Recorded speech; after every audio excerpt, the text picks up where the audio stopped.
It is that time again for another Q&A video. Omar Isaf here today to answer your fitness questions that you asked on my Facebook fan page. So, I don't want to really talk too much because I want to dive in right to those questions. I have about 30 to 45 seconds maximum to answer each question, which is why I don't take the long. I had a 3-page question someone asked me. Dude, I can't answer that either in a 5-minute video, a 10-minute video, or in a Q&A. I will take the short ones that I feel that could help out the most people. So, without further ado, let us get started. Should I switch up my routine when I stop putting up more weight on my bench, squat, and deadlift every single week? Well, understand that if you're not a beginner, linear progression, in other words, making steady progress, is not to be expected. Usually how it works in waves. You'll get stronger on certain movements, you have a peak performance, and then, go slightly down, crest for several weeks before achieving another personal record. However, with all variables being equal, everything else being the same, if you're noticing that you're plateaued and you're not making progress, then most likely some programming changing, so I'm not just talking about reps and sets, I'm talking about actual movements that you do, would be a smart idea. I would say that if you're an intermediate lifter and after 4 to 8 weeks everything's remaining the same or you're getting weaker, it's time to reevaluate that program. My knees go too far forward and I don't sit far back enough when I squat. What are some things I can do to correct this issue? Bam! What you need to immediately do is get a dumbbell or a kettlebell and do the goblet squat. Do an isometric hold at the bottom of your squat. So you get the weight, you squat down, you're going to hold that for 15 to 30 seconds to open up the hips. The problem in general, if you can't sit down and sit back enough and you find your knees travel too far forward, you got tight hip flexors, your lower back might be tight, and so what you're doing to try and compensate, you're pushing back, you're going forward like so, you're basically bending over. You got to keep the torso more upright. So having a loaded instrument like a kettlebell or a dumbbell here will help promote that big word thoracic extension, and also because it has a resistance, it'll force your core to engage itself properly, which will make it easier to lower yourself. You talk about gaining strength while being in a caloric deficit. How is it possible to build strength without building muscle? Easy!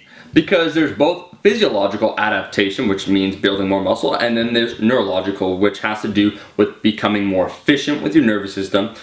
It also has to do with understanding the concept that prior to, like for myself, I could say that I had not maxed out on the bench press for several months. So at least, let's say, 6 months. So my routine was slightly more focused on building muscle. Now that I'm cutting, I'm emphasizing strength more. I'm fighting to maintain or hopefully slightly increase my strength. By doing so, it'll preserve my muscle. So I have 2 different goals. My training reflects that, and I'm focusing on trying to preserve that strength. It's my sole goal. That allows me to keep the strength and, as we talked about before, hopefully increase it. It's next to impossible, but darn am I not trying.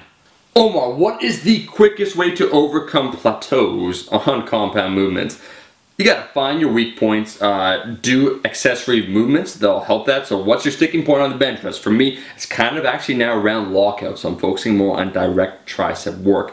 And then what you have to do is make sure that you periodize a smart program, or you follow one that specifically targets that exercise. So let's say squats, right, or bench press. I was just talking about that, small off junior, full on squats, small off. Ed Cohen program maybe for the deadlift. You have to follow a smart program if you already are not, and if you're not a beginner. So if you're intermediate and lifting already heavy weight, all odds are you have to follow good programming. How do you get strong enough to do the glute ham raise? Yeah, it is a problem. A lot of people actually will use their lower back when they do the glute ham raise and they're not aware of that. There's a couple different variations. I'm going to link one by John Meadows that you can do in any popular commercial fitness gym. It involves, you need a broomstick or some sort of handle, something to hold on, and a lat pull down, a pull down device, because you could set it up, turn around, and actually then use the stick to help assist you on that glute ham raise. So that would be my first recommendation, to learn the proper movement, how to do a glute ham raise, and then eventually when you're strong enough, when you don't require that resistance, then you could graduate on to the proper glute ham raise. I have injected human growth hormone into my left nut, like you said, and it is now the size of a basketball. Yes! I'm happy that you took my advice literally and you did that. We need pics or it's not real. Send those pics to me And I'll tell you what, not to me, to the public. That sounds kind of bizarre. And I will give you, if your nuts are really the size of a basketball, I'll give you 6 free bottles of Super Bro 69,000.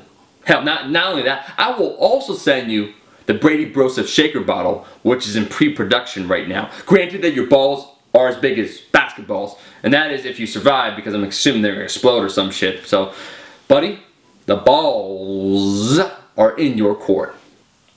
We came, we saw, we answered your fitness questions. I brought the thunder, kept it concise, short, informative, right? That's the point of these Q&As. If you guys have more questions, make sure you're part of my Facebook fan page. That's where all the cool stuff outside of the YouTube channel goes down. There and actually Instagram. So thank you for watching my video. If you like the video, make sure to show your support and like the video. I'll be seeing all you guys, my loyal subscribers, in the next video.